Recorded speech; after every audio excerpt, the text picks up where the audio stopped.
Hi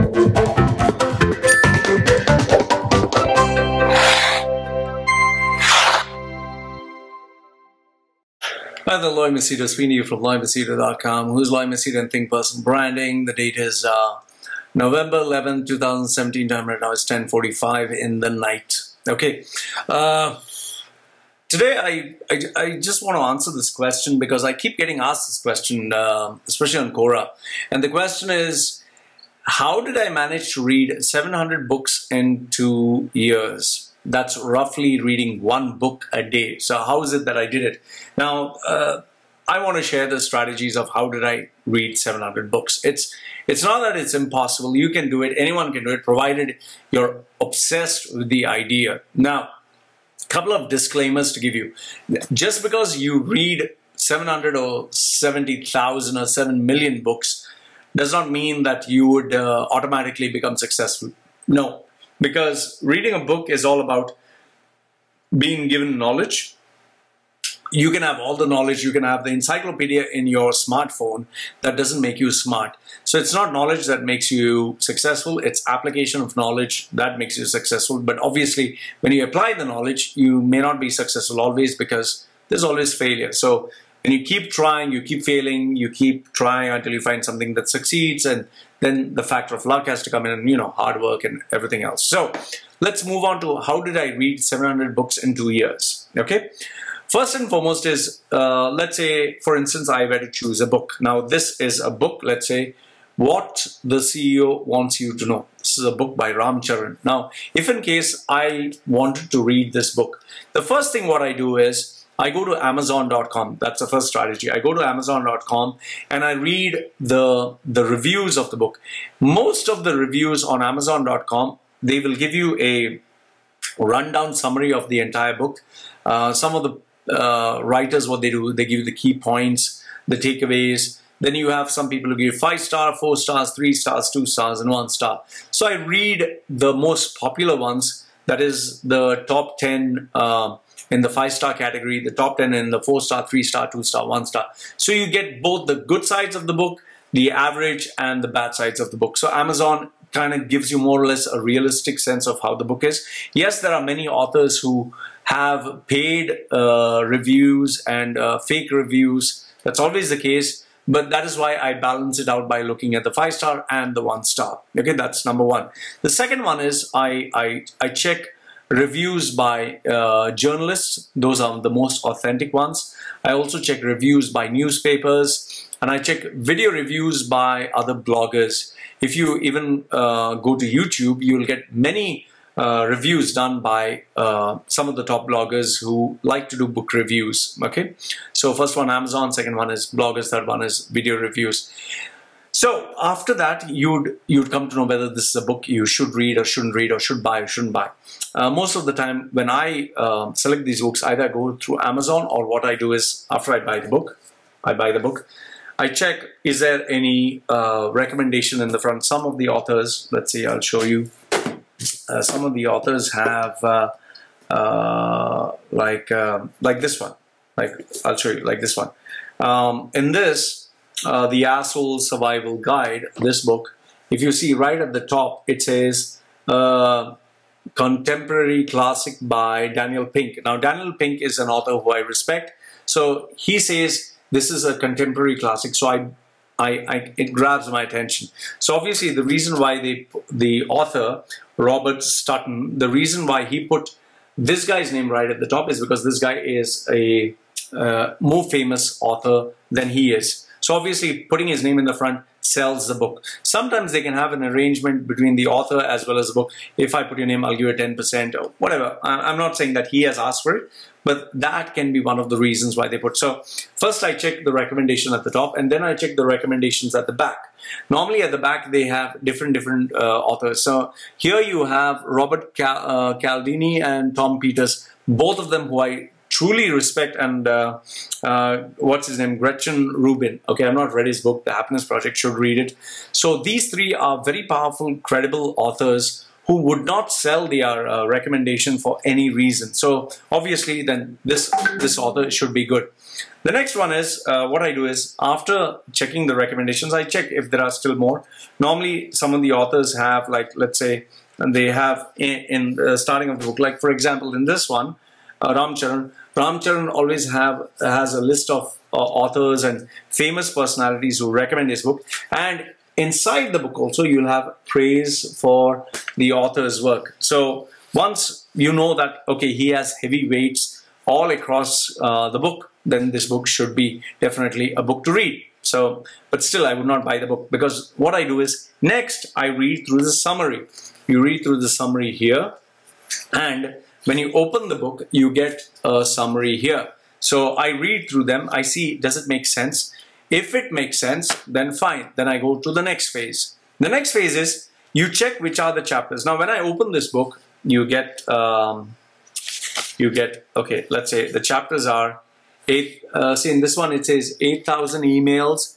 It says an asshole assessment. It says make a clean getaway, asshole avoidance techniques. So each of these chapters I find has a thought-provoking kind of statement. So obviously this book should be good.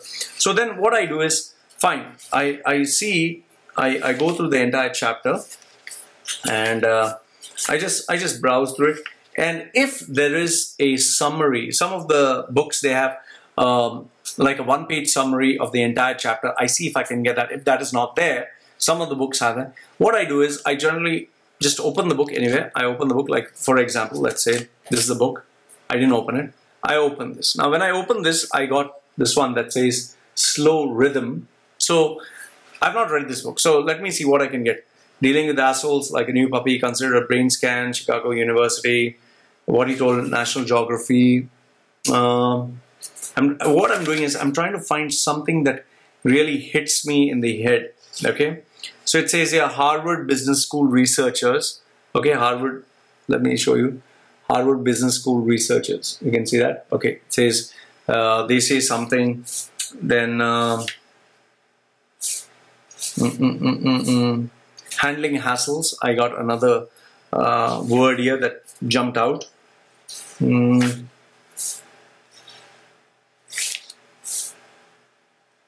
Okay, and early warning systems. Okay, so now what happened is, I was just browsing through the book to see what jumps out, what really jumps out. Now, if I get something that really catches my eye and I feel like reading 2-3 sentences more, I know this book is good. Because when you browse through it, if it has stats, like for example me, if it has stats, if it has a lot of data that is technical, I kind of get put off by that. So this book, I know for a fact, is a book I'd like to read. Why? One is, obviously, if I was at home, I would do an Amazon.com research. But if the book was new, I'd always look at who has recommended it at the top, who has recommended it here, then who has recommended it in the pages. I check the chapters. Now I know the book is good to read. So now, but still it doesn't answer the question, how did I read this book? Okay, now that is where I'll show you. Now, let's say I open this book, okay? You see the first few pages are normally nothing very important. So the first chapter. Now in the first chapter, you see how this paragraphs are put. So what I tend to do is, I don't go through each and every line. See what he says, I wrote this book with the answer to the question that I've asked thousands of times. It takes different forms, or the essence is, I'm dealing with an asshole. Now, if I were to read this way, it would take me, months. It would take me at least a week of just reading. I don't have the time. So when I look at this, I look at this whole thing. My eyes are placed, one is this finger, one is this finger. So I leave a little gap from here, this much, like just say I leave this much of a gap, and I leave this much of a gap here, okay? And I look at these two where you can see my fingers are, and I just go down this way. I go down this way, I go down to it again, go down to it again. And by the time I kind of like get a gist of what, and this takes practice, it's peripheral vision. So if I were to do it right now in front of you, okay?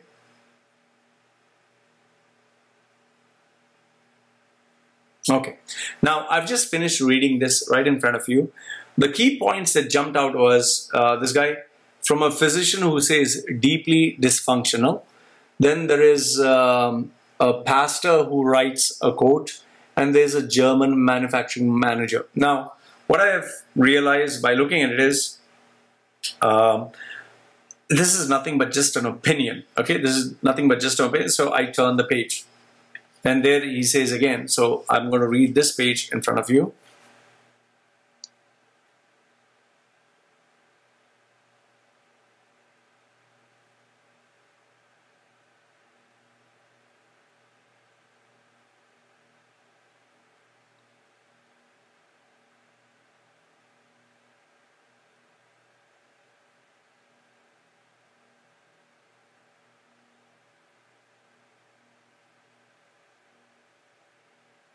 Okay, now I just read it in front of you in real time without doing any editing. So what I understood through 1, 2, and 3 pages is the author, what he's trying to say is, many people, he had a previous book, that is The Asshole Rule, in 2007. He came out with this book. This I read with this line here, The Asshole Rule, and people are giving him feedback that that book was very important because it sold, how many, it says here, it sold 800,000 readers. Okay, they bought this book.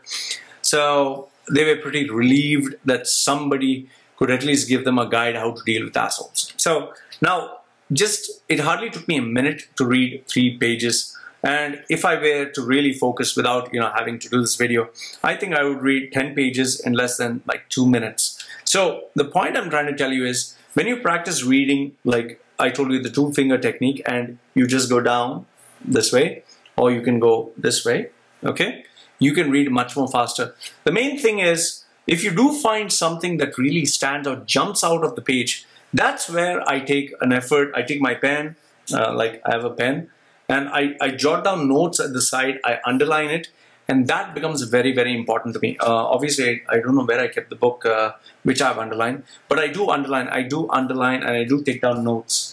If I could get, problem is I can't get. Okay, so that's what I'm trying to tell you. And now, obviously, the question comes, okay, Loy, you read the book. How do you retain this information? What I do is, I normally, after I've read the book, I've taken down the notes, I've figured out what I really want, I kind of transfer this to either a notepad online, or I share it as a book review and I write a blog about it. So when you write and when you teach others, you remember it twice. Okay, so that's one thing which I do.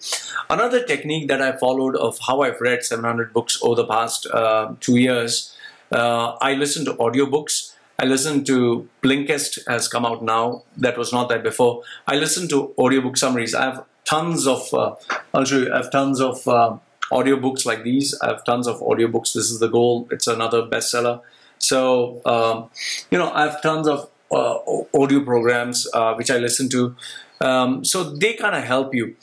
As you read through more and more books, you'll find that the information is kind of repeated and it's kind of like repackaged in a different way. So now when I see a book, if I were to go through it, I kind of know for a fact where it's headed, what the author is trying to say very easily. Unless, of course, he comes out with something really innovative, which I doubt, because most of the people, they recycle information that they hear. So that is why now when I read Tom Peters, or I read, let's say, Marshall Goldsmith, or any of these guys like John Maxwell, most of the information is already like recycled and you're listening to it. That is why when I read books, the title 7 Secrets to Success or Business or Entrepreneurship, there's nothing new in that. Teamwork, hard work, focus, perseverance, consistency, manage teams, show leadership, creativity, think out of the box, and it's the same thing over and over again. So yeah, so that is the secret of how I was able to read 700 books in 2 years. How much of information I've retained? I've retained only what is necessary for me. Like this video, I share a lot of knowledge, and that helps me relive that information. If I have to read a book again, I read it because I feel something is important, or I listen to an audio series which is easier, which kind of helps me. So overall, this is how I've read 700 books in 2 years. I hope this information has helped you. If you have any questions, let me know. Machedo.com. That is to send me questions. Please put your comments down below. If you like to subscribe, go ahead. Would appreciate if you can give me a thumbs up if you like the video. And if you'd like to donate to my channel, please don't forget Machedo.com. You can make your payments $1, $5, $10 through PayPal. And yes, if you like my professional service, don't forget, that is thinkpersonalbranding.com. So this is me, Lloyd from LloydMachedo.com, who is Lloyd Machedo and Think Personal Branding, saying thank you very much. And this is me saying goodbye for now.